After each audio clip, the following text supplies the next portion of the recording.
Doutor Wilson, para o senhor, o que que é a espiritualidade? Precisaria me situar no tempo, porque houve uma época em que eu acreditava piamente que a espiritualidade era o ópio do povo.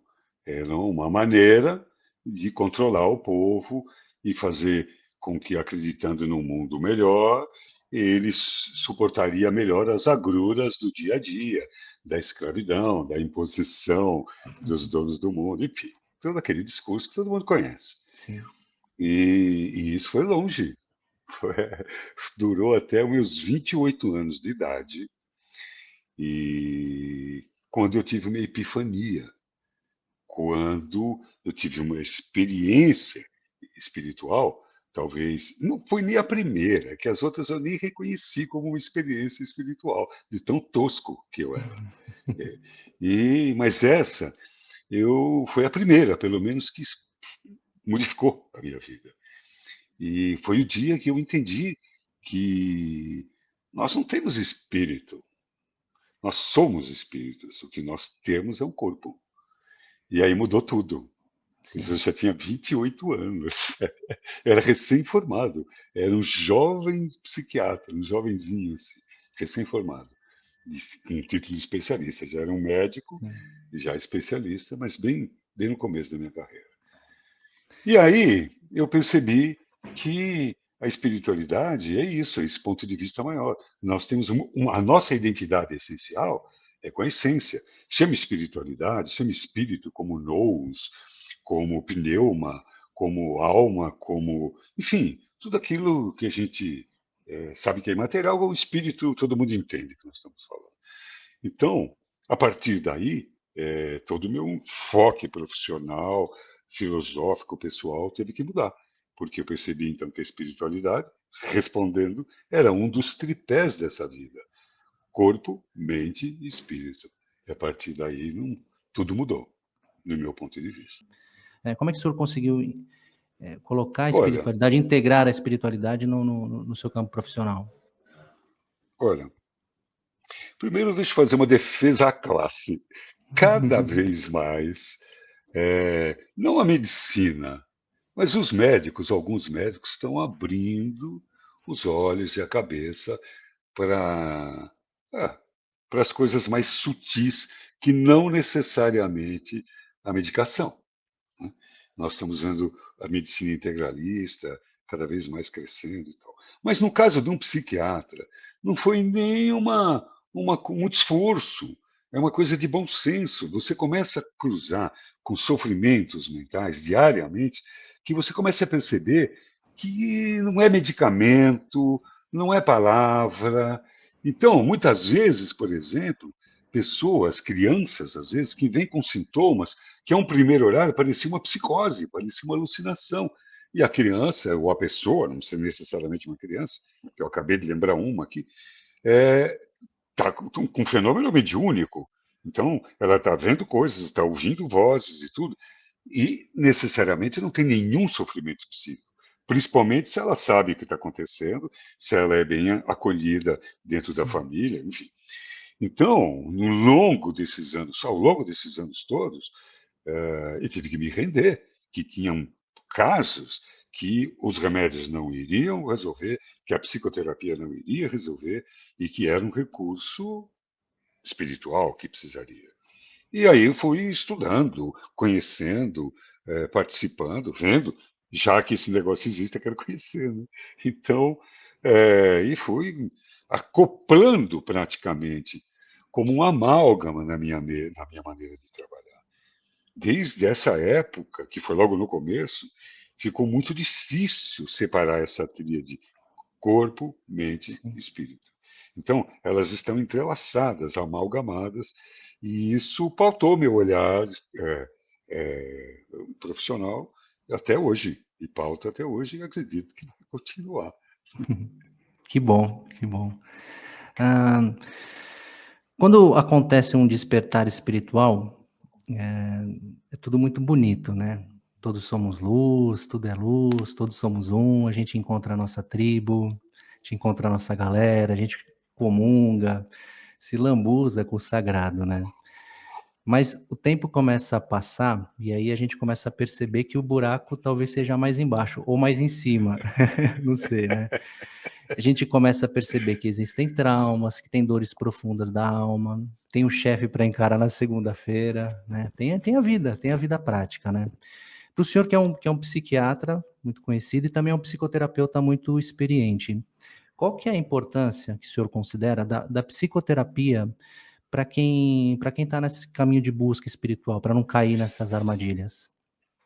Cara, puxa vida, de tantas vezes que eu já falei sobre esse assunto, ninguém me fez essa pergunta. Que legal, cara. Muito obrigado por essa pergunta. Porque isso abre mesmo uma possibilidade, uma oportunidade de a gente olhar para essa coisa do autoconhecimento com responsabilidade. Porque falar de autoconhecimento, estudar sobre autoconhecimento, assistir filmes sobre autoconhecimento, livros sobre autoconhecimento, não é praticar o autoconhecimento. Praticar o autoconhecimento é dar um mergulho dentro e que um grande número de vezes não é agradável. Porque nós vamos ter que matar dragão. Não é ficar brincando de estrelinha, de ver coisinha luminosa. Pelo contrário, é mergulhar dentro das profundezas. Hoje, aconteceu uma coisa muito legal. Eu conversei com uma. Não, hoje não, esses dias. Hoje eu mandei um recado para ela, mandou um recado para mim. Com uma colega de turma, uma psiquiatra muito bem sucedida, muito bem formada, mas uma psiquiatra clássica, que de uns anos para cá, assim, já meio que aposentando, ela resolveu assim abrir e estudar um pouco mais. E nós começamos a conversar sobre esse assunto, da responsabilidade que tem o autoconhecimento. E principalmente para aqueles que são brindados por prêmios de verdades, de insights, que outras linhas às vezes levam anos para conseguir. Nós estamos falando do povo ayahuasqueiro, que pode, de repente, numa sessão, ser brindado por um insight maravilhoso e que abre uma possibilidade que depois precisa ser aprofundada, cuidada, lapidada, elaborada, exercitada. Exercitada. Às vezes nós recebemos alguns chamados e que, se não tivermos saúde mental, nós vamos pirar e vamos achar que somos iluminados. Eu passei por isso já. Estou falando, não preciso ir muito longe para pegar um exemplo. É só olhar para esse lado aqui da câmera, aqui, olhar para a minha cara aqui. Ó. Passei por isso. Então, principalmente para aqueles que querem realmente dar um mergulho profundo. Não, tem um hino, uma chamada, um ícaro, chame como quiser, que no ritual que eu participo, tem, que ela diz mais ou menos assim: eu peço um silêncio profundo, eu peço para mim, eu peço para todo mundo. Eu peço um silêncio profundo, eu peço para mim, eu peço para todo mundo. Dei um mergulho do eu no eu, do eu no eu, do eu no eu. Confesso que nem doeu. Responsabilidade é responder com habilidade. Talento, talento, no ritmo certo, virtude divina, não está rápido e nem está lento. Talento. E aí vai. Virtude, Bonito. enfim. O que importa ali, que foi, chamei a atenção, é essa história de fazer silêncios profundos e Sim. dar um mergulho no eu, do eu, desse eu que somos nós, eu, Wilson, e você, enfim, esse eu, para o eu verdadeiro. E nem do eu, porque é a única coisa que tem que fazer, e tem que fazer. E aí assumir a responsabilidade Sim. de estar neste caminho de autoconsciência, de expandir a consciência, de responsabilidade, de autocura. Hoje a gente vê muito falar sobre isso. Então, o cuidado é, tá a fim de pagar o preço mesmo, compadre? Então, a psicoterapia pode muito auxiliar, especialmente se o psicoterapeuta conhecer a linguagem, né, a mesma linguagem. É difícil você trabalhar com um psicoterapeuta que tem outra base filosófica, outra referência, outro paradigma, para poder trocar insights sobre experiência espiritual. Então é bom procurar alguém da tribo, da tua tribo, mas ajuda e muito. Por que que o ser humano deprime? O que é a depressão, doutor Wilson? Ai, ai, ai, ai, ai. Então, nós temos, vamos dizer, usando, como eu dizia no começo, o tripé corpo, mente e alma.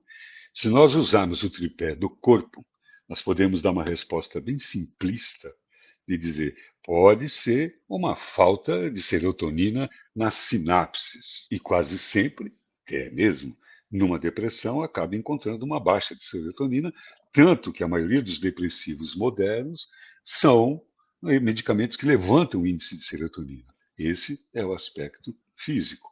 E que está sempre associado também a um aspecto psicológico. Tanto que a depressão é considerada um transtorno psiquiátrico, um transtorno psíquico. Então, já não é mais uma tristeza.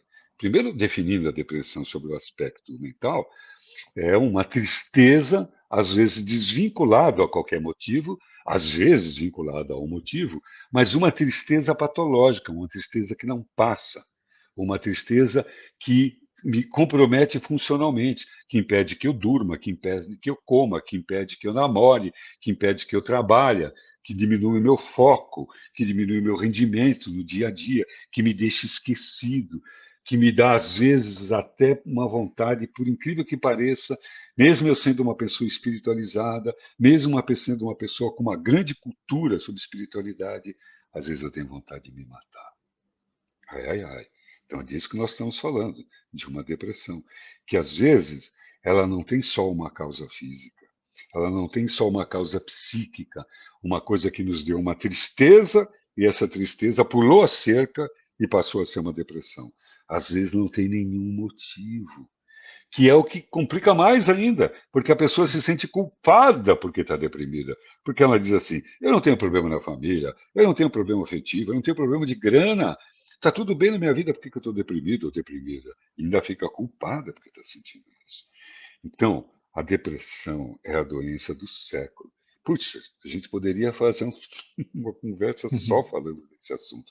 Tal é a gravidade disso. Olha, há um bom tempo, há um bom tempo já, antes mesmo de começar a pandemia, antes mesmo de começar a pandemia, já havia uma, tem alguém aqui me chamando, mas pronto. Antes da pandemia, já tinha os números, estavam absolutamente fora da métrica a ansiedade e a depressão. E não tinha nenhum horizonte, antes da pandemia, que Sim. nos apontava para um céu de brigadeiro. As projeções estatísticas é que a coisa ia aumentar. E aí veio a pandemia, que acelerou esse processo. Até por questões mesmo de microcirculação cerebral, por conta de efeito colateral, vamos dizer assim, ou melhor, sequela dos episódios da Covid-19.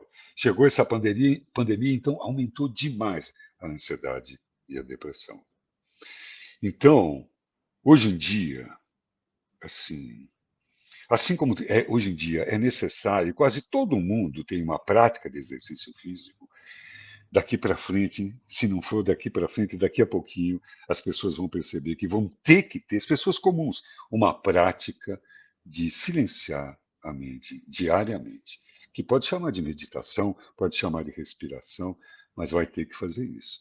E esse é um dos principais preventivos para uma depressão.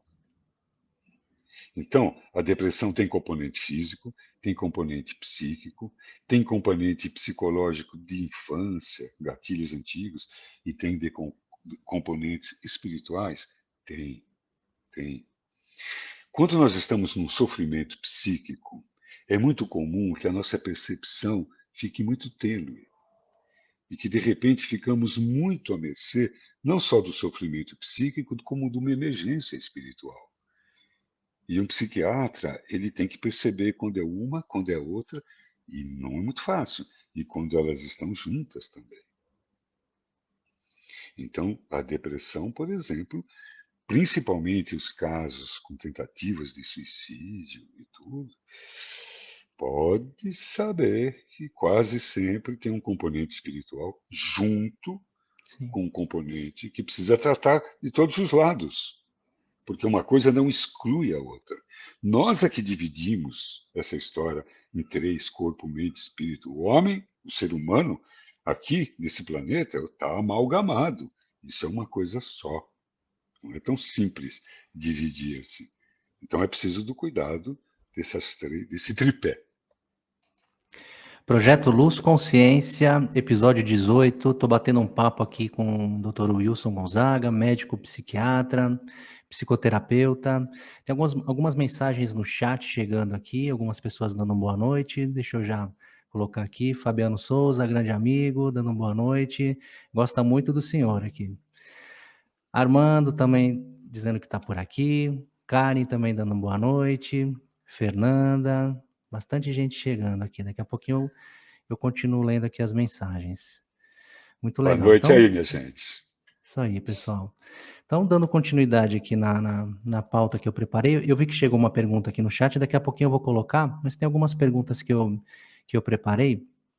Tem uma frase que eu vi o senhor falando que eu gosto muito, vi num vídeo, até anotei essa frase, que é mais meditação e menos medicação. Eu vi que o senhor não é um médico anti-medicação, não é isso. Mas o senhor Não, indica a medicação como uma ferramenta, né? é O isso. senhor pode falar para a gente, dentro desse contexto, sobre meditação? Se tem alguma contraindicação para essa prática? Não, muito pelo contrário. Realmente eu prescrevo meditação. Só que, como eu tenho uma clientela de diversas crenças e origens, então procuro dar um embasamento científico e não falo a palavra meditação e começo a explicar por que determinado tipo de respiração ele silencia a mente. Começo a explicar desde a origem da humanidade, pelo reflexo de luta ou fuga, e depois disso, já praticado, entendido e ensinado a técnica de como respirar, uma coisa muito simples, não tem?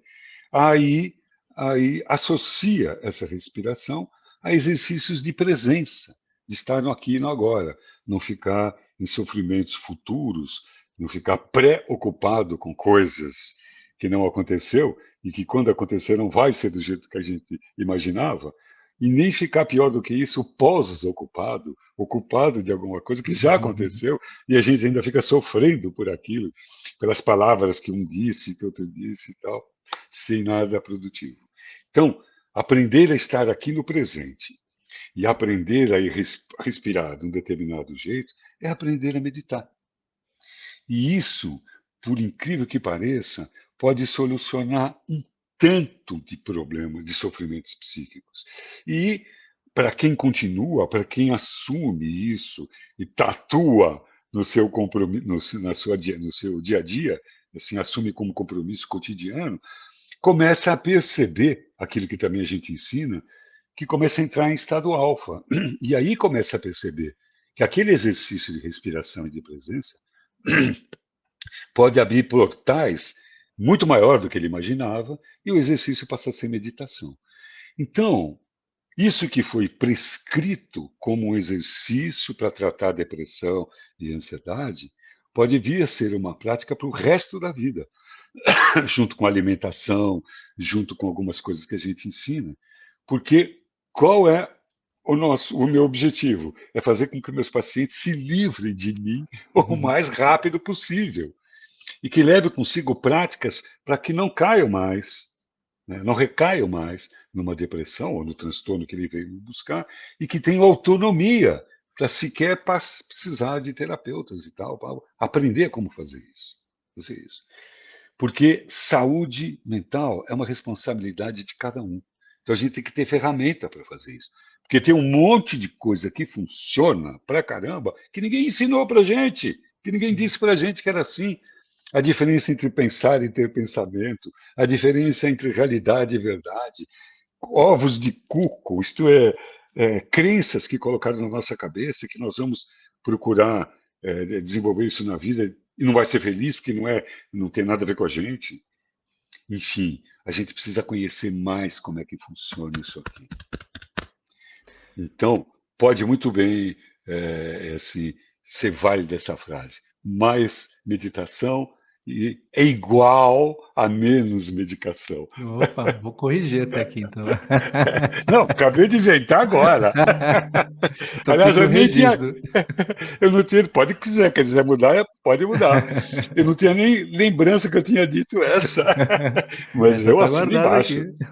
Assino embaixo. Que legal. Tem algumas perguntas aqui no chat, então eu vou colocar porque elas têm sintonia aqui com o que nós estamos conversando e eu já dou continuidade aqui nas perguntas que eu preparei também. O Fabiano colocou a pergunta aqui o seguinte, eu vou ler para o senhor. Qual o papel do sofrimento e da dor no nosso crescimento e evolução espiritual?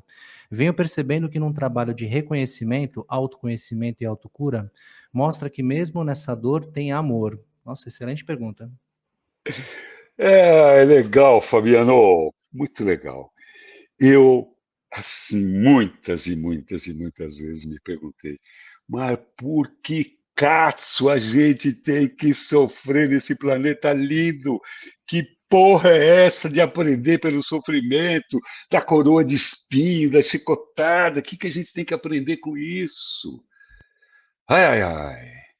Olha, de todas as respostas que eu já tive, por mim mesmo, por outros, a mais confortável para mim é que também ela pode ser temporária, viu, Fabiano? Hoje eu estou pensando isso, amanhã eu posso pensar diferente, eu me dou esse direito.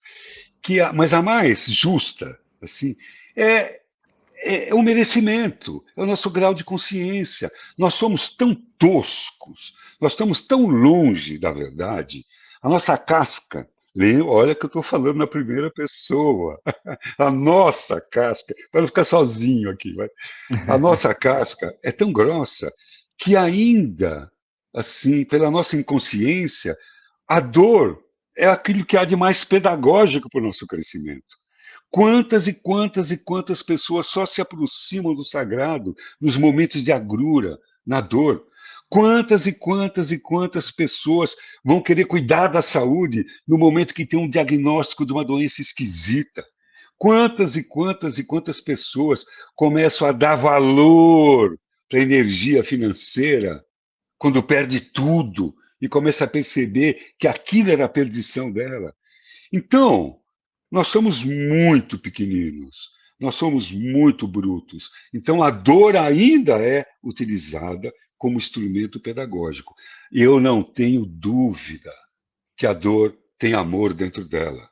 Depois eu falar só do amor. Eu não tenho dúvida, não tenho dúvida. E eu penso, por exemplo, uma metáfora, por exemplo, de um jardineiro que vem com uma tesoura e poda uma roseira. Dói, dói, mas ele está fazendo com que ela cresça com mais vigor. Colocou as folhas para crescer para cima, para ajudar na missão de vida da rosa. Sei lá. Então tem poda. Um pai que diz não para uma criança, né? Um pai, uma mãe que diz não, que põe de castigo. Né? Então, essa atitude aparentemente dolorosa é pedagógica. Claro que é. Não estou falando, então, tem essa, tem a do cuidado e tem a da dor mesmo do acontecimento, que eu vou aprender com isso. Pessoas que infartam, quase morrem, e a partir dali começam a viver. Caramba! Só que também eu concordo com você que aqueles que buscam de maneira séria, de maneira contumaz, de maneira persistente o autoconhecimento, passando pelas armadilhas do ego, de se achar iluminado, de achar que é melhor que o outro porque não come carne, de achar que é melhor que o outro porque bebe ayahuasca, de achar que é melhor que o outro porque é. Para, tonto. Não é melhor que o outro. Mas eu passei por isso também. Enfim, começa a fazer um trabalho sério, aproveitar mesmo. Ah, as coisas começam a ficar mais possível aprender pelo amor. Ufa! aprender pelo silêncio, aprender por uma voz que fala dentro de cada um, e que a gente achava que era encanação, e a gente percebe hoje que é canalização, que não é encanação, essa voz que fala dentro de cada um, cada um, cada um, cada um, desde o mais iluminado até o mais presidiário, mais criminoso. Todos nós temos essa voz. Então, temos a possibilidade de começarmos a ouvi-la. O caminho espiritual traz isso. Com certeza, eu não estou falando nenhuma novidade para vocês. Né? Nenhuma novidade para você, Fabiano. Você já deve ter ouvido essa voz. Então, isso já é começar a aprender pelo amor. Uma voz que chega e diz para você assim: querido, não vá por aquele caminho hoje de moto. Entra aqui pela Jureia. Ué, por quê? "É, porque tem risco de acidente." Vai discutir? Todas as vezes que eu discuti, eu me ferrei. Eu Todas as também. vezes. Não é? Não é verdade? Então, Sim. boa. Então, isso é aprender por amor.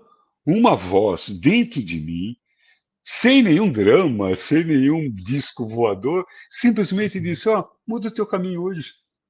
E eu já sei que essa voz não vem com milonga na minha cabeça, não me pede para votar nesse nem nesse. Essa voz não. Ela... Então, isso é aprender por amor. E eu, Sim. pô, não estou contando vantagem. Ixi, claro que não.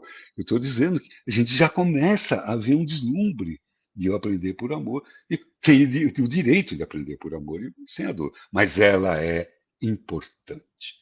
Até, vou fazer aqui uma milongada, até no momento da encarnação, no parto. No parto. Essa situação que vai a sensibilidade extrema para a mãe e para o filho, para o bebê, porque a gente passa por um anel, ele está encarnando nesse momento. Isso é importante para a consciência corpórea dele. Tanto no parto normal, né, como no parto cesárea. Ele faz um cortezinho e puxa por ali, ele tem toda aquela sensação corpórea por ali. Então, é importante também a dor ali. Aquela dor é misturada ali, é muito misturado com amor, a dor do parto. Sim. Eu não estou lembrado, porque a última vez que eu fui mulher, eu nem se lembro. Enfim, mas já acompanhei e vi. Então, aquela dor é importante para essa sensação, a ligação corpórea com o corpo, com a maternidade. Até ali, porque se não fosse importante, ali não estaria. A Sim. natureza não dá vacilo. Não dá vacilo. No corpo é importante, é um aviso de que alguma coisa está errada. Opa, tem uma dor aqui no estômago, opa, vamos ver. Ela é um aviso. Tá? E na vida também é. Uma dor psíquica ou uma dor de alma também é um aviso que alguma coisa precisa ser reajustada. É a Raquel Macedo. Se o senhor pode falar sobre isso Epilepsia, e mediunidade. epilepsia e mediunidade, correlacionando as duas Correlaciona coisas. existe uma correlação? Então, pergunta boa. Ela só está vindo pergunta boa aí. Então, é, vou pegar pelo aspecto da medicina tradicional os índios, várias tribos.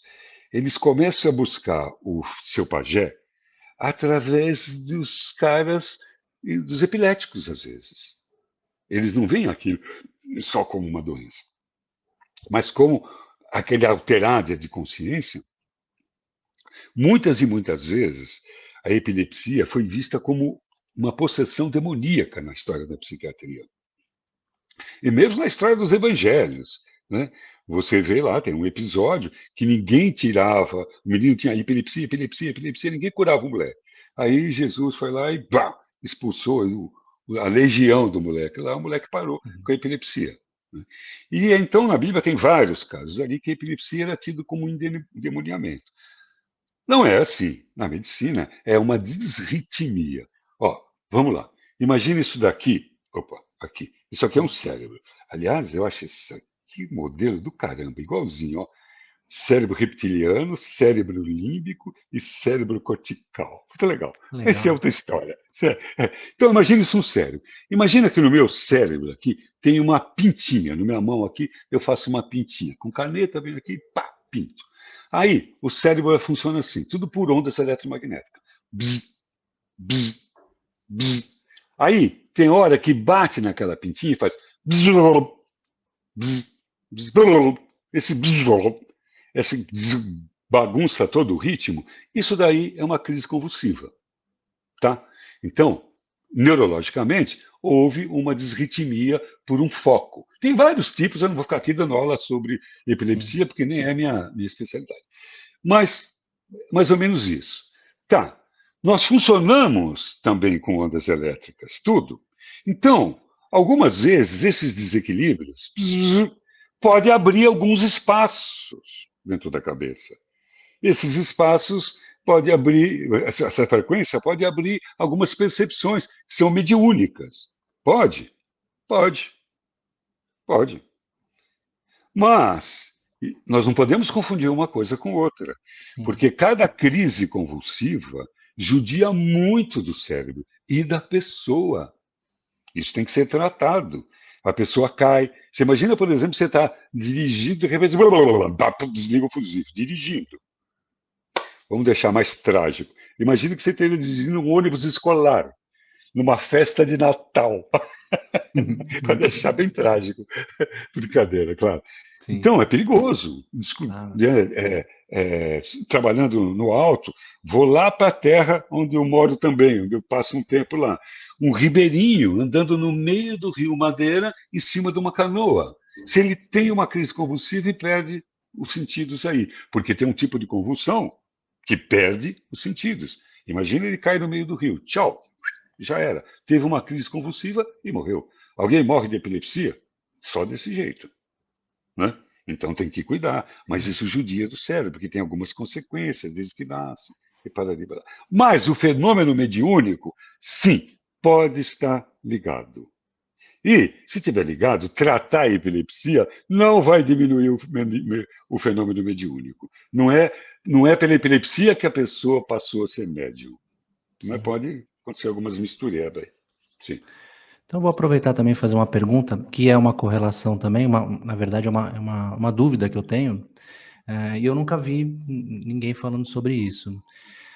Eu assisti um documentário no YouTube sobre o Museu de Imagens do Inconsciente, da doutora Anísia da Aliás, Silveira, que fala aliás, disso. pô, eu achei lindo. Essa mulher é fantástica. E o que ela disse, aquela coisa, se o cara começa a ser aquele mundo normal, fica muito chato. Ela é É muito perfeita fenômeno. essa frase. Ela é muito legal, essa mulher. Vai em frente, Eu desculpa. gosto muito dela, não, imagina. Eu gosto muito dela e assisti alguns conteúdos no YouTube, tem algumas entrevistas, tem um material legal, assim, disponibilizado lá, né.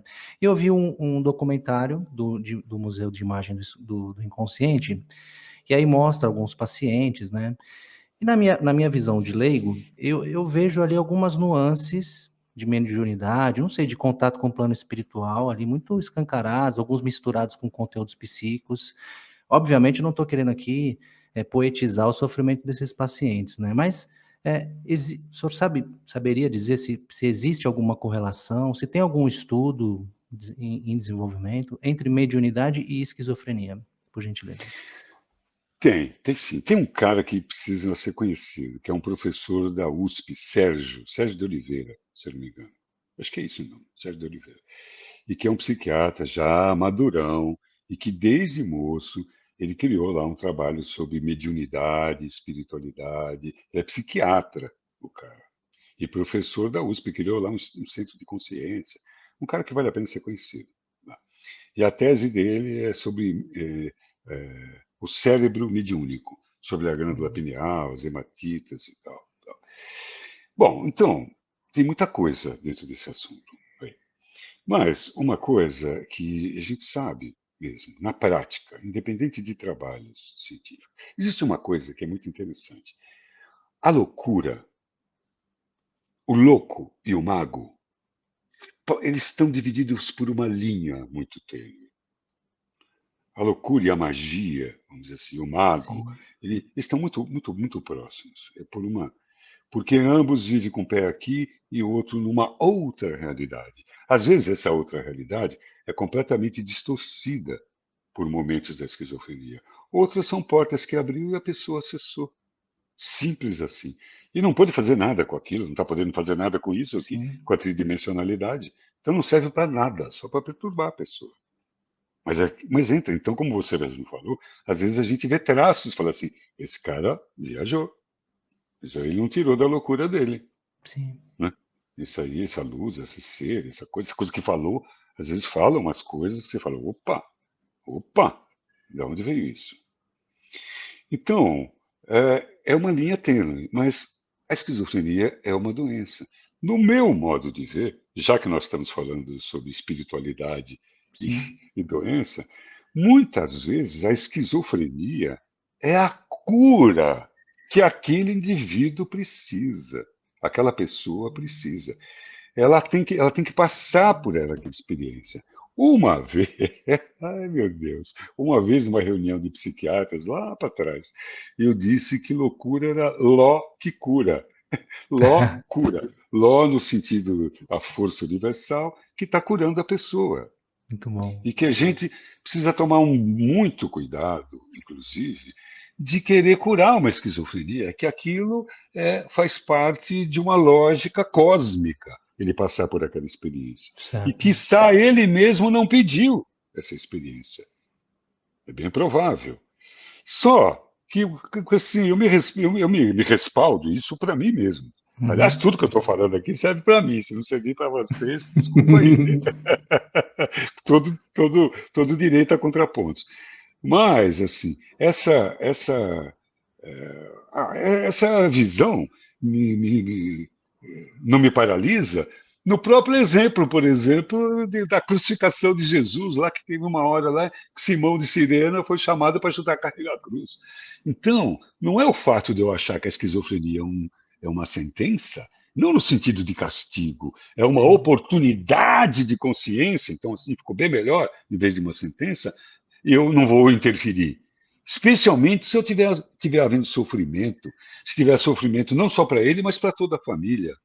Então, desculpa, eu posso até estar carregando um karma, mas eu vou fazer isso, assim que eu aprendi, eu vou fazer. Eu vou procurar amenizar aquela dor, mesmo sabendo que aquilo é uma oportunidade de aprendizado. E não é a diminuição do delírio dele que vai estragar apenas a situação dele, a oportunidade dele, não. Mas dá para trabalhar. Mas que tem ligação? Tem ligação. Então, quando a gente tem um olhar espiritual sobre essa doença, já começa aí. A gente já coloca no nosso lugar, porque médico é muito prepotente, saber, pô, não posso fazer muita coisa aí não. Eu vou Sim. aliviar o que eu posso e parar de querer ser Deus e querer consertar o mundo. Mas tem que ter esse olhar. E nessa vida, pelo menos até que a gente entenda, nós não achamos nada que resolvesse essa doença. O que fala a favor, no meu ponto de vista, e de alguns que combinam com isso, que comungam com isso, de uma coisa que a pessoa precisa passar. A humanidade precisa passar, alguns precisam passar. Vou te falar uma coisa pessoal, que é o seguinte: uma vez, há muitos anos, eu estava num congresso e uma pessoa fez uma pergunta parecida com o que essa moça falou sobre a epilepsia e o xamanismo, e o pajé, e a espiritualidade. No caso, a pergunta foi mais sobre as etnias mesmo, sobre a medicina do indígena. Uma coisa parecida com isso. E aí a pessoa falou sobre a feitiçaria e a loucura. E perguntou para mim, tinha uma mesa, ele perguntou para mim, essa pessoa, qual é a relação entre a feitiçaria e a loucura? Eu nunca tinha pensado nisso. Eu baixei a cabeça, assim. Baixei a cabeça, por que baixei a cabeça? Não recebi bosta nenhuma. Baixei a cabeça, deu um Não veio uma clima. entidade? Aí baixei uma entidade. Baixei a cabeça e falei, que será que esse cara me perguntou? Nunca pensei nisso. E aí eu falei para ele, olha, falei assim, a feitiçaria, o feiticeiro é um pré-esquizofrênico. E um mago é um pós-normal. Aí o cara falou assim: como assim? Tem graus? Eu falei: tem. Bruxo, louco, normal e mago. Eu nunca tinha falado disso. E então, o cara se nem lembra que eu falei isso. Porque eu estava respondendo aquele negócio para mim. Eu entrei numas por conta de que eu me recordo, eu estou à vontade para falar aqui, à vontade mesmo, Sim.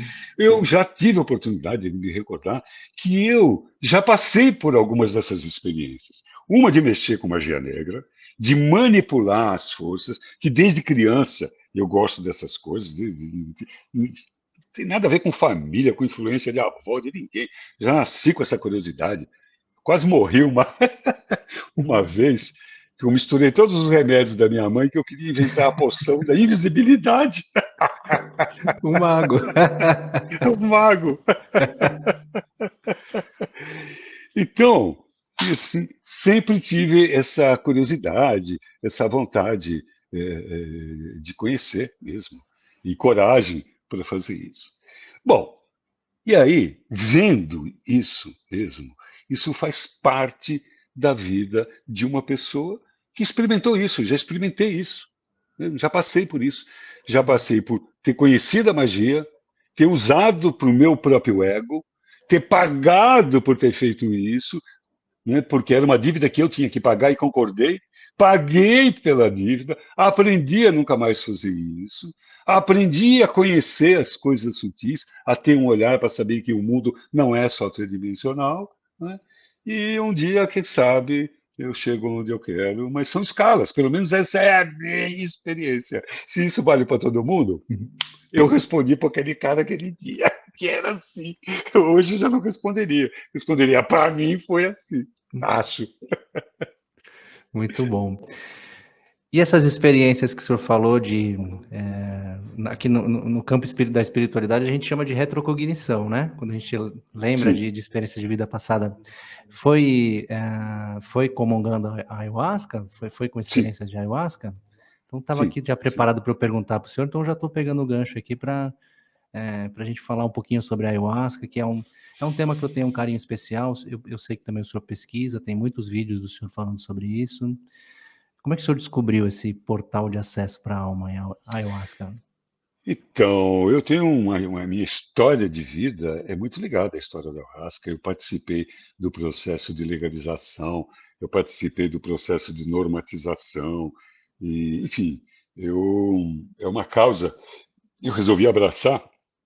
Durante muitos anos trabalhei para isso. Hoje estou num outro momento, mas tenho assim um nível de respeito, de gratidão e de reconhecimento com a ayahuasca por conta de tudo que eu vivi. E eu conheci dos 28 anos, jovem psiquiatra, que eu falei lá atrás. Essa idade é marcante Nós, para o senhor, hein? marcante, marcante, 28 anos, a mudança de um setênio. E, aliás, os 28 anos é importante para todo mundo, aí pode pesquisar. Sim, para mim foi também. Mas estava um grupo de jovens psiquiatras, eu recém-casado, com a minha primeira esposa, a mãe da minha filha. Nós estávamos num grupo de psiquiatras, num carnaval, acampando na Ilha do Cardoso. E eu já militava na área de usuários de drogas, já tratava, gostava dessa área de tratar a drogadição. E aí começamos a conversar lá na beira de uma fogueira e tal. De repente alguém começou a falar de alguém que tinha bebido ayahuasca. Pô, eu tenho uma amiga que é patologista lá no Acre e ela bebeu um chá dos índios lá, mas não foi com os índios, foi com os caboclos lá que ela bebeu. E é um chá que vê um monte de coisa, só que a pessoa não perde a consciência. Isso que me chamou a atenção. A pessoa começa a ter, linguagem de médico, ali, a pessoa começa a ter alucinações e tal, mas quando ela abre o olho, ela não perde a consciência. A pessoa bebe um alucinógeno, alucina enquanto abre, fecha o olho, e quando abre, ela volta ao normal. Dizem que é assim. Se ela tiver que sair, ela sai andando e tal, tudo. Parará, parará. E contou algumas pouquíssimas coisas, porque não é experiência nada com ele. Mas aquele ficou na minha cabeça. Um mês depois, eu estou na minha casa, uma colega médica da Unicamp, da qual nós somos padrinhos de casamento dela, ela veio nos visitar. E aí, no meio da conversa, já no fim da conversa, na hora de ir embora, ela falou que lá em Campinas ela tinha ido no centro espírita. E eu falei para ela, Tereza, você que sempre foi ateia, e agora está no centro espírita. Ela falou, o mais louco que isso é que não é qualquer centro espírita, é um centro espírita que a gente bebe um chá e fica todo Nossa, mundo médium. Quando ela falou, bebe um chá, eu falei, como é que é o nome? Ela falou, é uma tal de ayahuasca. Eu falei, é a mesma que eu vi um mês atrás. E eu fiquei muito interessado. Aí pedi para ela, ó, fala lá para teu lugar, no seu lugar, que eu Uhum. estou querendo ver, que eu estou querendo conhecer. Ela falou, ixi, não sei se pode, porque é cheio de frescura e tal. Mas eu vou falar, porque tem uma regra lá que médico parece que pode. Ela era médica também. Eu falei, Uhum. pô, fala lá. Ela falou, mas tem uma coisa. A vida inteira me chamaram de magrão, não sei por quê também. Mas ela falou para mim assim, ela falou, Magrão, eu te conheço. Tem uma coisa que você vai enroscar. Eu falei, o quê? Tem que chamar lá o cara de mestre. Aí eu falei, uai, qual o problema? Desde que ele me deu chá, eu chamo ele de Ambrósio, chamo do que ele quiser. Ué. Fala lá que eu tô afim de ir. E nessas, a mãe da minha filha também era médica, também que quis conhecer, e nós fomos conhecer. E tivemos uma primeira experiência, que depois eu fui saber, que foi com uma honraria ali. O mestre geral, o representante, estava lá em Campinas. Aí Que fizeram uma sessão legal. só para nós, só para Nossa. receber a gente, pelo fato da gente ser médico. Não é porque eu era grande coisa, é porque eles tinham toda a história da legalização. Quanto mais Sim, médicos tivesse junto, mais seria importante na hora de legalizar e de fazer sim, depoimentos, dizer que aquilo não era uma droga. Né? Então, recebiam e recebem até hoje os médicos com muito carinho. Isso foi uma ordem do fundador, do mestre Gabriel. sim. Bom, aí eu recebi, fiz todas as pontas, dei vexame, que assim que não acabou, dei uma vomitada, assim, dentro do sofá, dentro do tapete da casa da pessoa que me recebeu, e Batizou foi a uma, casa. batizei, foi uma pororoca. Eu de um lado, minha mulher do outro, no mesmo instante, foi uma pororoca, pó, dentro da sala da mulher. Uma integração. E as pessoas, o dono da casa achava que eu nunca mais ia voltar. Falava assim: esse doutor vai sair daqui e vai meter a gente no pau, porque eu já era, eu fazia parte do conselho, acho que municipal de entorpecentes ou estadual de entorpecentes lá em São Paulo. E bom, o cara do conselho estadual, que ele vai Todo mundo com denunciar, medo. ficou todo mundo preocupado, e porque eu passei muito mal. E aí eu queria experimentar, não comecei a sentir, eu pedi mais um copo. E aí no outro copo encheram meu copo. E aí passou da conta, enfim. Era o que eu tinha que passar, o que passei. Sim. Mas o que aconteceu é que houve um divórcio. O meu corpo estava, não tinha um buraco, não tinha um buraco meu que não vertia gosma. Todos. Mas a cabeça estava numa lucidez e que, pó, pó, pó. Na época eu fazia psicanálise, enquanto fazia formação de psicanalista Sim. e fazia a minha psicanálise 4 vezes por semana. E tinha, a minha análise estava enroscada, sabe? Tinha uns negócios lá que eu falava pro cara, que eu tinha vontade de dizer pro cara assim, ó, o meu psicanalista, fica você aqui que eu vou eu a merda, tchau. Chega. Mas eu estava fazendo formação, o cara era da escola, não podia.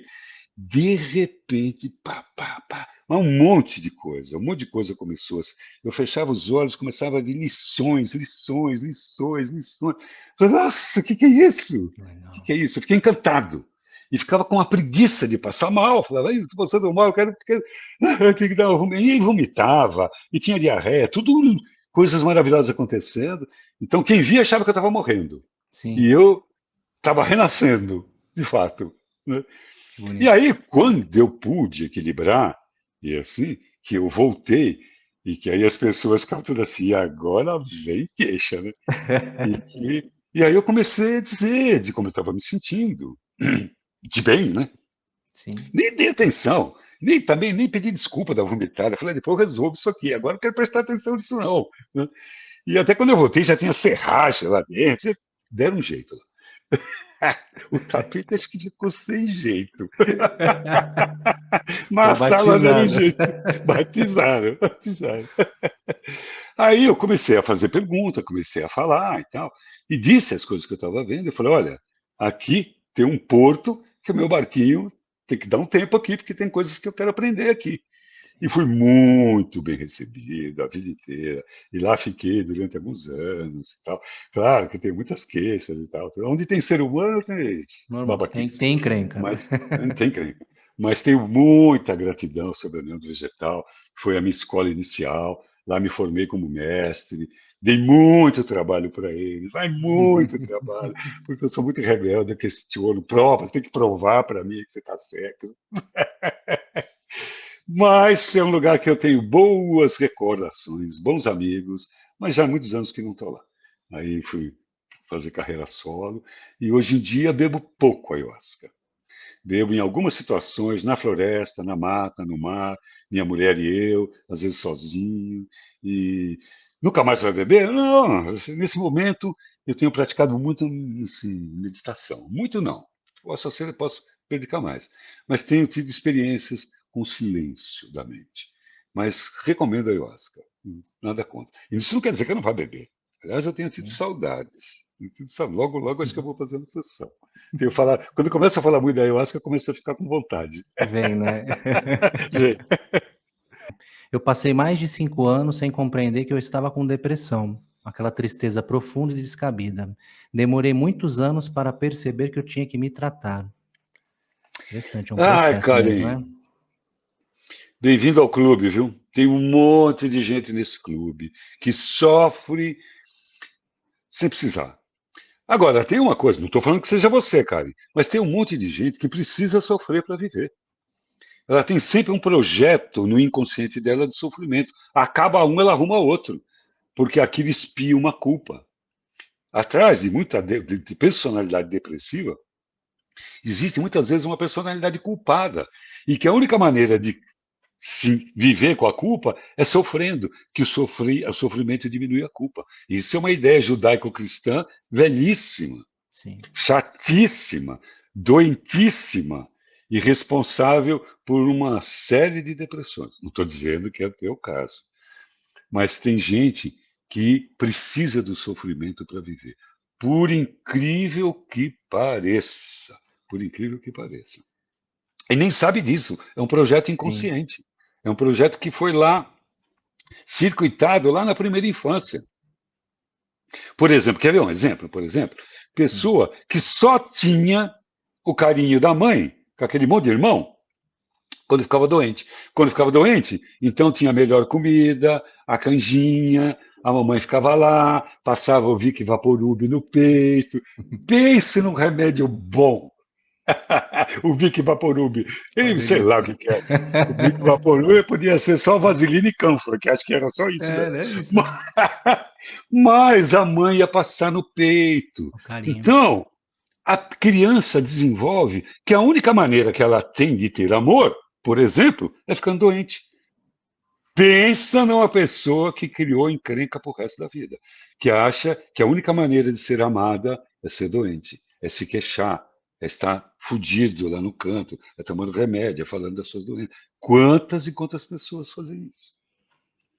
Quer dizer, por conta de alguma coisa que aconteceu lá atrás, criou um projeto de sofrimento e tal. Então, para se libertar disso, hay que mergulhar profundo, hay que trabalhar. Mas tem como. Porque, Meditação. assim, a dor é inevitável. Dor acontece, tem coisa que dói. Não tem como, dói para todo mundo. A dor é inevitável. Mas o sofrimento é uma produção psíquica em cima da dor. E isso é que precisa tomar cuidado. Doeu, doeu, pá, resiliência, elabora, aprende, e dói até que vai passando, passando, passou, aprendi, tchau. O sofrimento, 30 anos depois, a pessoa está ruminando aquilo. Ali, dois exemplos. Vou pegar dois exemplos, que eu acho que é o pior sofrimento que pode existir, perder um filho. Aí, duas famílias perdem os filhos numa uma balada, o carro capota, os filhos morrem. Pá. Os pais, uma família, pega, entra numas de fazer uma ONG de paz no trânsito, e o trabalho social deles é trabalhar como paz no trânsito. Pegou a morte do filho, cresceram, conheceram um outro monte de famílias, honraram a morte do filho com aquela dor, fizeram alguma coisa nova, criaram uma ONG que sem violência no trânsito. O outro casal, do outro filho que morreu junto, ainda tem o quarto, sem mexer, com a guitarra, com o time, a flâmula do time, escrito na porta, Beto, e ainda lá como um templo de terror, de sofrimento, lembrando que o Beto foi embora, que injustiça, e o sei o que, um pegou a dor foi a dor igual para os dois. Sim. O primeiro pegou a dor e fez alguma coisa que valesse a pena para a vida dele. O outro pegou a dor e gerou um sofrimento. E que vai perpetuando para os outros filhos. Porque a vida inteira aquela tristeza naquela casa. O Beto, porque isso, porque. Coitado do Beto, acabei de inventar o nome dele agora. Então, isso, mano, sabe, e os outros, os filhos mais novos, os outros filhos que não morreram, acabam vivendo esse luto interminável de sofrimento, espalhando para a Sim. família inteira, como um projeto de morte aos poucos. E, cara, como isso acontece. Como isso acontece. E as pessoas, às vezes, se acostumam a sofrer. Sabe aquela lei do sapo? Sabe? Aquela história? Pega uma panela quente, uma panela fria, coloca um sapo e coloca, vai aquecendo. Não vai fazer isso, por favor, isso é só uma experiência teórica. Coloca o sapo. Acho que não tem nenhum menino da quinta série ouvindo a gente aí, não. Não Se façam em tiver, vai, casa. se tiver, vai fazer.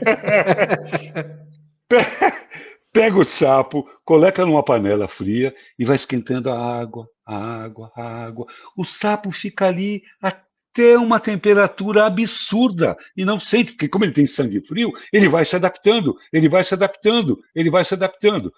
Tá, tira aquele sapo, pega um sapo que sai da lagoa e joga ele lá, ele opa, pula fora.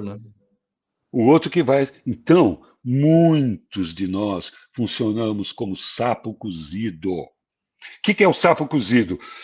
Começa a se acostumar, não tem saída, ou acha que não tem saída por uma situação de sofrimento, e vai se acostumando, e vai racionalizando, e vai justificando, e vai sublimando, e vai somatizando, e vai enlouquecendo aos poucos e se acostumando com o sofrimento. Quando de repente, isso já aconteceu mais do que uma vez, quando de repente você começa a dar um antidepressivo simples, e que a pessoa começa a se sentir normal, ela não acredita. Ela acha que está eufórica. Fala, você não está eufórico. É que você está desacostumado a ficar normal. Isso é normal. Eu sou assim que você está agora. Eu fico alegre o dia inteiro, assim. Esse é que é normal. Não é ficar triste. Estar triste não é normal. Estar pensando em morrer não é normal. Estar querendo morrer, que existe diferença. Tem Sim. pessoas que só querem morrer. Tem pessoas que não só não quer mais viver, como quer morrer. Outro, não quero mais viver. Outro quer morrer, planeja. É diferente. Tem graus diferentes, que precisam de atitudes. Tem saída. Tem saída. Sim. Muita gente, cada vez mais, cada vez mais, cada vez mais. Os números estão aumentando. Por conta do quê? Porque nós estamos longe da nossa essência. A nossa sociedade está doente. Não é mais sustentável o jeito que nós estamos vivendo. Não é mais sustentável a maneira que nós lidamos com o meio ambiente. Não Sim. é mais sustentável como nós damos uns com os outros. Não é mais sustentável como nós lidamos com nós mesmos, com a natureza, com o alimento, com a água, com o fogo, com os elementos. Não é mais sustentável. Então, nós estamos num momento muito sério. Muito sério. Um momento. Para quem, cara pálida? Para a humanidade. Para a humanidade. Nós estamos num momento sério. Um momento quântico. Por isso é que tem o que há de melhor e o que há de pior, tudo junto. Tudo junto. E agora é hora de começar a olhar para dentro. Não tenho nada, mas eu não tenho nada contra os templos. Claro que não. Claro que não. Parte da minha vida eu fui sacerdote. Claro. Eu respeito a todo sacerdote. Nada, nada contra os templos. Nada, nada, nada contra os livros. Claro que não. Nada, nada, nada. Mas chegou a hora da pessoa perceber que o templo pode ser o próprio corpo. Ou, perdão, Sim. que o corpo pode ser o próprio templo. Tempo. Só que a pessoa precisa fazer silêncio. Ninguém entra num templo fazendo barulho. E com tanto de pensamentos que a gente tem, a gente não vai conseguir escutar a voz do Mestre, que fala dentro do coração de cada um. Nada contra os mestres. Nossa, minha reverência a Jesus, minha Sim, reverência a Buda, minha referência, nossa, a todos aqueles que tiveram a sua vida em prol da consciência humana. Mas será que não há possibilidade agora da gente aprender com o silêncio, com a voz do mestre que fala dentro de nós, com respeito a todas as outras formas? Chegou esse momento. Nós estamos vivendo um momento de xepa espiritual, de liquidação espiritual. Então, se nós, com o coração contrito, se nós, com o coração sincero, pedimos de verdade autoconhecimento, mostra quem eu sou, mostra onde é que está errado, clareia o que eu preciso aprender, o que eu preciso fazer, me dá força para não sair daqui, para não fingir que isso não está acontecendo. sim. Vai acontecer. Cara, o mestre já disse isso. Bater vos será aberto, pedir vos será dado. Quem que pede para um pai um peixe ganha do pai um escorpião? É claro que não. Está lá escrito, o cara ha escrito isso. Então, nós estamos nesse momento de ter essa humildade de pedir a consciência, Sim. para ficar menos doente e para acabar com essa ameaça que nós estamos dando ao planeta. Não o planeta, não é o planeta nada. O planeta existia muito antes da gente e vai existir muito depois da gente, mas com a nossa espécie desse planeta. Sim. Se nós somos Ameaça. uma experiência cósmica, que alguns dizem, não é aqui que eu vou falar agora, não sei se é ou se não é, mas eu quero que essa experiência seja uma experiência agradável, de aprendizado, o máximo que eu puder. Eu quero que seja uma experiência amorosa, que a gente possa andar na rua, que eu possa ser feliz na favela em que eu nasci. Tem uma música É, que fala isso. tem mesmo. Que a gente possa andar na rua, que a gente possa se amar, que a gente possa ser bem, ser do bem e ser normal ser do bem. Não é um ser do bem, o cara do bem, ser normal. Que a gente, como diria Rui Barbosa, não tem que ter vergonha de ser honesto. Sim, E que a gente não seja tão enganado, que as pessoas parem de querer enganar umas às outras, de querer plantar ideia na cabeça uns dos outros e tal. E deixar só brotar a ideia genuína que cada um tem essencialmente dentro de si, que é o amor. Isso é uma coisa natural. Nós somos seres amorosos. E que se deixar, nós vamos a florir, como se deixar uma flor floresce. Nós sim, estamos nesse caminho, somos crianças ainda. Agora, se a gente perder isso, a gente vai adubar essa flor. A sim. gente vai querer que ela floresça.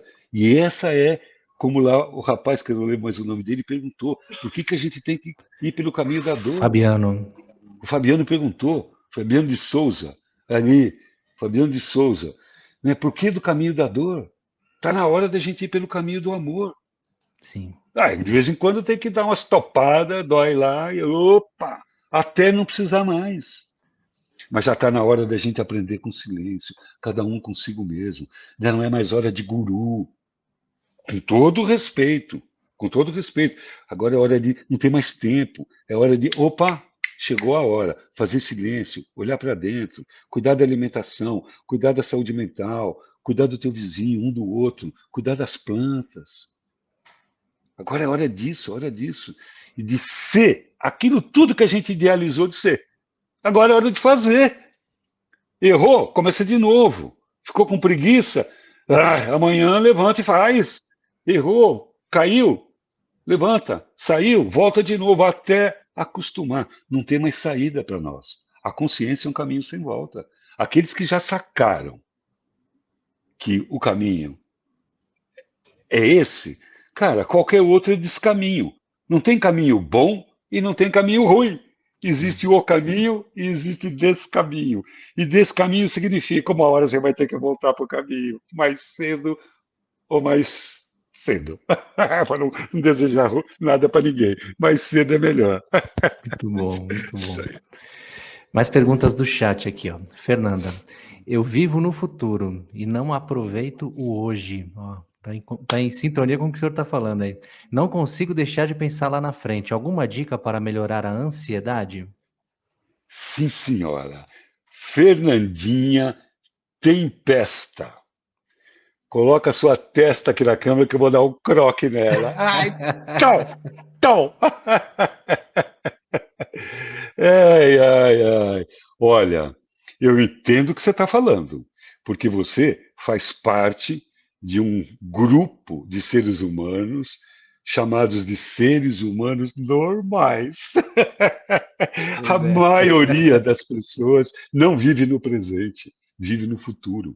E isso é cultivar preocupação, pré-ocupação. Olha o nome.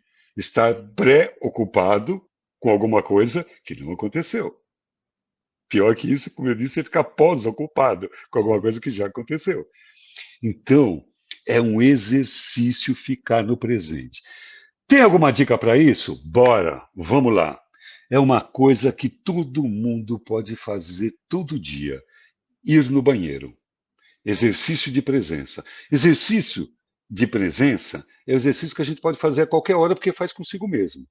Mas tem que estar atento, tem que estar presente. Isso é. Então a ideia é no banheiro. No banheiro é um banheiro que a gente vai sozinho, normalmente. Lá, tanto que é um lugar privado que tem um vaso que chama privada. É um lugar para a Sim. pessoa ficar em situação privada. Está sozinho.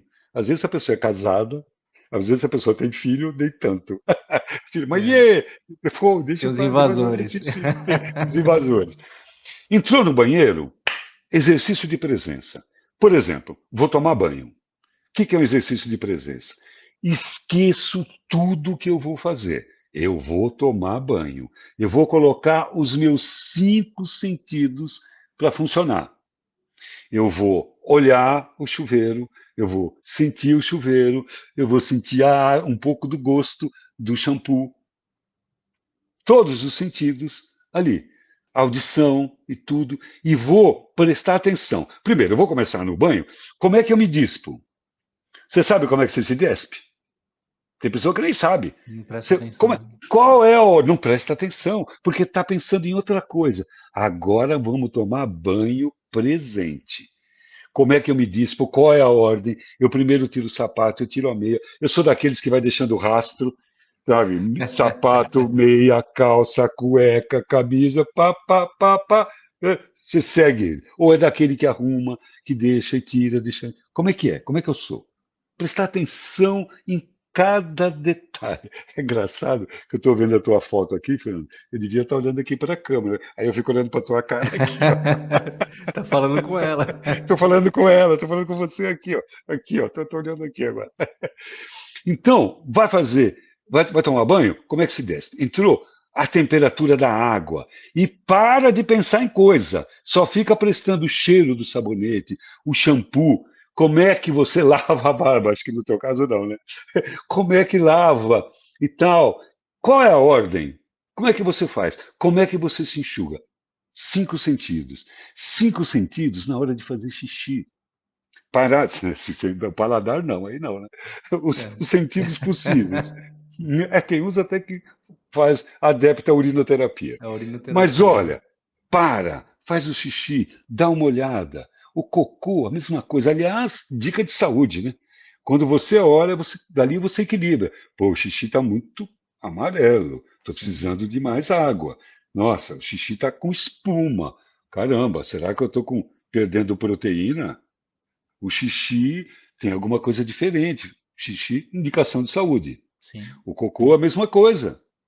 Aliás, uma dica bem interessante para falar em intestino e depressão. Ninguém me perguntou, mas eu vou falar porque tem a ver com isso. Nós sabemos hoje que o intestino é o segundo cérebro. Então, por que é o segundo cérebro? Porque ele pensa? Claro que não, né? Mas ele secreta neurohormônios. Então, a gente tem que estar com o intestino bala. O que é o intestino bala? Fazer aquele cocôzão bonito. O que é um cocô bonito?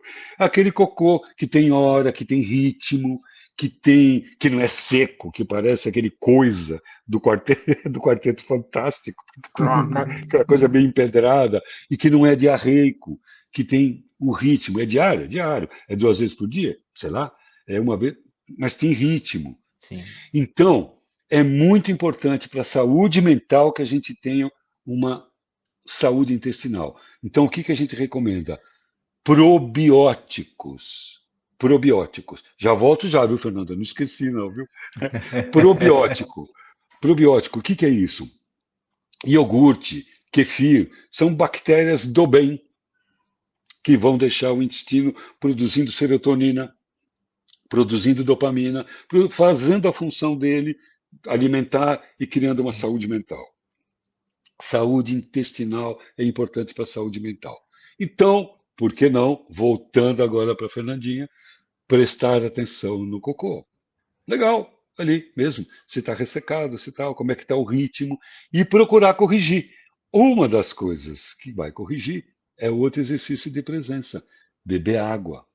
Beber água, por mais que o cara seja falador, na hora que ele tem que beber água, ele tem que parar de falar. Aí, simplesmente presente, sente a textura da água, o gosto da água. Tem Sim. gosto? Oh, tem provador de água, né? Sim. E gosto da água, a temperatura, o prazer do tato, se ela está gelada, se ela não está gelada. Beleza? Então, o exercício de presença. No banheiro, escovar o dente, tomar banho, o gosto da pasta, como é que eu ponho o rolo? Eu só ponho um pouquinho, eu ponho um montão. Qual é a ordem que eu faço a minha higiene bucal? Eu vou primeiro com fio dental, eu vou primeiro com a escova. Não, eu tenho aqueles negócios que espirra água. Como é que você faz? Para todos isso, é uma dica de exercícios de presença. Ficar na, olha, estar presente, exercitar, porque nós somos acostumados, Fernanda, a ficar no automático. Você, eu, todo mundo. Isso, ninguém ensinou para a gente a ficar no presente. A gente tem que aprender. Ficar no presente e aprender a silenciar a mente através de uma respiração lenta e profunda. Cara, você vai acabar com a tua ansiedade sem medicamento. Mais probiótico é uma dica, uma dica. Coisa Combater boa. a ansiedade, respiração. É isso aí. Voltamos àquela pergunta. Mais meditação, menos medicação. Sim. Passou do ponto, vou usar a medicação. Pego uma pessoa séria, bem formada e vou usar a medicação. Sabendo que não existe medicação fraca. Existe medicação bem indicada, na dosagem certa, pelo tempo adequado. Saiu daquele tempo, não precisa, tá a mais. A dosagem está muito baixa, tá a menos, então acaba estando a mais. É Sim. uma dosagem que não vai ter efeito terapêutico. Então tem que estar dosagem adequada, no tempo adequado e com o diagnóstico certo. Pronto, para que eu vou sofrer? Para que eu vou sofrer? Muitas vezes, como a gente disse, a pessoa percebe que sofria quando toma um antidepressivo e falava, eu estava em depressão há anos e não sabia, estava acostumado com isso. Acostuma? A gente Sim. viu aí, costuma mesmo. Acostumar com a dor, né? Mais algumas mensagens aqui antes da gente ir pro nosso finalzinho da live. Raquel, como ajudar a pessoa que passou a ter medo de ayahuasca por interação medicamentosa? A síndrome serotoninérgica, acho que é isso, Enérgica. né? Ou gerado por Tá. uma dose alta por descuido do dirigente, gerando síndrome do pânico. Só pergunta top. Fabiano, seguinte, meu irmão. Essa pergunta acontece com. Essa história acontece com muita frequência, mais do que as pessoas imaginam. Eu, por conta de ser psiquiatra e ser asqueiro, de alguma maneira eu acabo sabendo, porque as Sim, pessoas me pedem alguma coisa, né, enfim, eu acabo. Então é mais comum do que a gente imagina, essa questão da superdosagem. Existe uma época em que a gente começa a beber ayahuasca, começa a ficar muito comprometido e tem uma cultura de beber copão. Pelo menos no meu tempo tinha. Uma coisa meio machista e, pô, fulano não aguenta a borracheira, pode encher o copo dele. sim. E eu, porque falava muito, muitas vezes tinha cara que queria encher o meu copo, eu não precisava. E aí passava da conta, passava da conta. Principalmente quando ia na casa dos outros. Quando estava lá na casa, lá, Sim. o mestre que sabia. Então, não, tudo, sabia da quantidade, a gente como conversava. Aí ia na casa dos outros, tal, tudo enchia o copo, meu Deus do céu. E era vexame você não beber, devolver, não dava. Você tinha que tuque, tinha, não tem, e tuque, beber tudo. E depois para segurar a borracheira. E sim, depois para segurar. Era problema. Cada um sabe. Então, muitas vezes acontece isso, principalmente se é novato. A pessoa entra numa crise de ansiedade, a crise de ansiedade leva ela para uma crise de pânico, depois ela não quer ver nunca mais aquele chá, aquela tribo, aquelas pessoas, não quer ver mais. Às vezes, assim, volta, mas depois de um tempo. Então precisa tomar muito cuidado com isso. Né? E aí, o que eu faria? É explicar para a pessoa. Se ela teve uma síndrome serotoninérgica, de novo, a responsabilidade é do dirigente. sim, Deveria saber que ela está tomando a medicação, deveria orientar para mudar, ou mudar a medicação, ou parar de beber ayahuasca por um tempo, ou porque tem risco. Né? Então tem risco. Ou então pegar alguém experiente e ficar muito perto, monitorar muito de perto. Então, se aconteceu, de novo, não tinha um ambiente protetor. Né? E sim. aí é claro que a pessoa virou gato escaldado. Não sei se essa volta, se essa pessoa volta. Tá? Essas Talvez não volte. É, são duas situações que a responsabilidade é nossa, principalmente se é novato. sim, Não é? Você é novato? Qual é o dever do veterano? É criar um ambiente mais acolhedor possível para receber. E ter sessões só para eles, voltado para eles, onde os veteranos, onde os fardados, onde os experientes do corpo instrutivo, cada grupo tem seu nome, ficam ali a serviço dos novatos, para que eles tenham uma experiência agregadora, para que voltem, não é? Não é isso que nós sim, queremos? Não é isso? sim, Não é por isso que nós trouxemos o nosso parente, o nosso amigo, para que ele fique. Então nós precisamos dar um acolhimento especial para eles. Né? Isso é uma coisa pessoal. Aliás, tudo que eu disse aqui, eu assino embaixo, porque é e assino por hoje. Amanhã eu posso estar pensando diferente também. Também me deu esse direito. Mas quando eu distribuía o chá para as pessoas, eu tinha uma regra. Bom, primeiro eu conhecia todo mundo. Eu sabia o nome de todo mundo. Isso, importantíssimo. isso eu sabia. Sabia o nome de todo mundo. Chamava todo mundo. Porque no ritual da gente tem que fazer a ligação. E eu não chamava, escuta meu irmão, escuta minha irmã, escuta Fabiano. Eu ia chamava um, por Uhum. nome.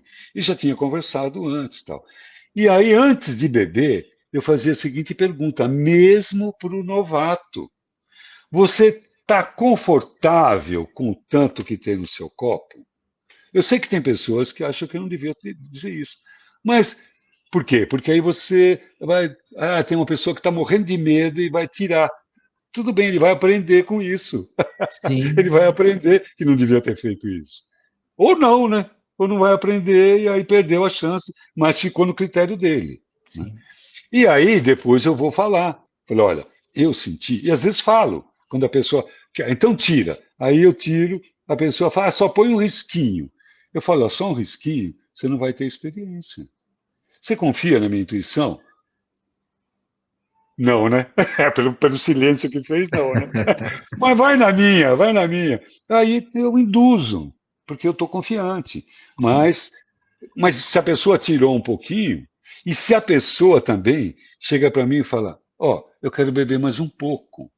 Aí eu olho tanto e falo, você pode me dizer por quê? Porque parece que, porque eu já bebi umas duas, três vezes, eu não consigo sentir nada.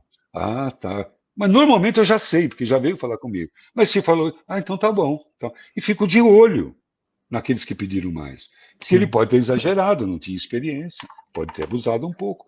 Normal.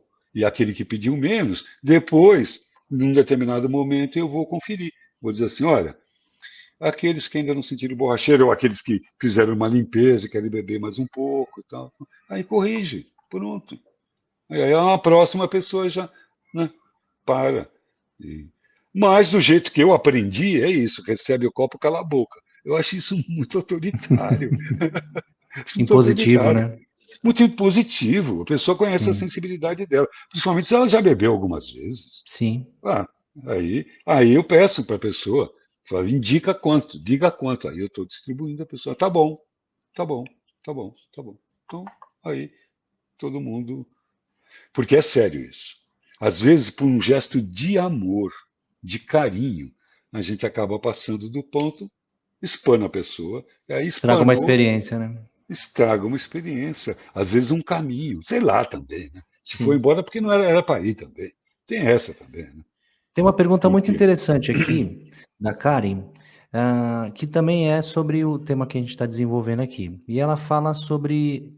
Eu vou ler a pergunta. Eu participei sim, durante 8 anos da UDV e também tenho uma imensa gratidão e grandes amigos. Sempre gostei muito dos ensinamentos, mas eu nunca tive mirações. Isso é normal? não, não, não. Não é normal, não. Normal é mirar. Isso, olha, eu já vi O isso que são acontecer. mirações, doutor? Desculpa, A miração é cortando. experiência psíquica. E normalmente a gente chama de miração quando a experiência é visual, né? Tá. E que no começo é muito visual para a maioria das pessoas, cores e tal, e imagens, enfim. E, e às, às vezes é o chá, é o grau do chá. Às vezes é o estado que a gente está. E às vezes é o tipo de pessoa. Não quer dizer que não tenha admiração, que não tenha insight, que não sinta a força, que não veja, não entre em contato com as forças quando canta um ícaro, um hino, uma chamada. Eu não sei depois, Karina, você pode colocar melhor, porque eu entendo miração, isso, né? Sim, É a experiência visual, mas isso não quer dizer. E depois, com o tempo, a gente não tem muita miração. Até porque quando você está dirigindo, quando você está servindo, você está tudo ligado. Está ligado no que está acontecendo, naquele que saiu, que não voltou, o olho aberto. E isso não significa que a gente não tem experiências boas, mesmo assim pode sim, ter. Mas não tem nem como ter admiração se você está trabalhando. E muitos de nós, assim, só trabalha. É raro ter uma experiência, um momento que pode fechar os olhos e se entregar para a força. Mas é um jeito de ter a sua experiência. Não quer dizer que está ali como escravo que é ruim servir. Pelo contrário, pelo contrário. Aquele que doa é o primeiro a receber. Primeiro a receber. muito bom. Mensagens finais aqui para Dari Arabel. Dari Arabel. Eu também tomo pouco, mas quando tomo, ayahuasca é maravilhoso. E ela está colocando aqui que o convidado é especial. Eu também compartilho dessa opinião aqui também. Bom, doutor Legal. Wilson, bate-papo está muito bom, eu sinto que está sendo muito proveitoso para quem está aqui nos acompanhando. Então, antes da gente finalizar esse nosso bate-papo de hoje, eu gostaria que o senhor deixasse uma mensagem final para quem está acompanhando aqui ao vivo, deixou as mensagens, para quem vai assistir esse vídeo gravado depois. O microfone é seu, por gentileza. Então, seguinte, uma coisa que eu quero falar para vocês, fazer um jabá aqui. Tá, não tem a ver com a ayahuasca, não. Mas está lá no Hotmart, tem um link lá na bio da minha página no Instagram, o curso dos 4 elementos e a natureza humana. É verdade, eu ia perguntar, Isso esqueci. aí. Esse trabalho é um trabalho sobre aprender a trabalhar com os 4 elementos, terra, água, ar e fogo, e entender o que isso tem a ver com o nosso mundo humano, a nossa psique. E aí, essas são dicas interessantes, conhecimentos bem antigos, e é um curso bem alegre e que está lá, tem bastante horas, bastante rico e tem bastante material. E aí, você entra lá e está convidado lá, vai lá. Vai ser legal se você for lá, você vai gostar. Mas muito bem, o que eu gostaria de deixar aqui como mensagem final, não sei se mensagem final, mas é deixar, porque eu já falei sobre isso mesmo. Nós estamos num momento em que a humanidade como um todo, a família humana, precisa de humanos com atitudes claras, com atitudes inspiradas na essência que nós temos dentro de nós. Isso é no bem coletivo, no respeito com o outro, no respeito com o planeta, para que nós possamos agora criar um campo vibratório para que se instale definitivamente em cima da humanidade a lei do amor, onde a gente possa aprender com amor, onde a gente possa professar o amor, onde a gente consiga definitivamente perceber, como disse Jorge Ben uma vez, se o malandro soubesse como é bom ser honesto, o malandro seria honesto só de malandragem. Se nós percebêssemos como é bom fazer o bem, não por uma conduta moral judaico-cristã, não porque falaram para nós que é bonitinho, mas como um caminho de vida, de jovialidade, como um caminho de estar presente nessa maravilha da vida, que é um presente que nos deram. Pronto, nós mudamos de grau rapidamente. Nós perdemos a oportunidade de mudar de grau com uma doença, com um problema que afetou todo mundo. Fizemos o que fizemos. Tá bom, beleza. Mas vamos em frente e buscar essa nova oportunidade de construir um novo mundo, aqui e agora. É isso aí.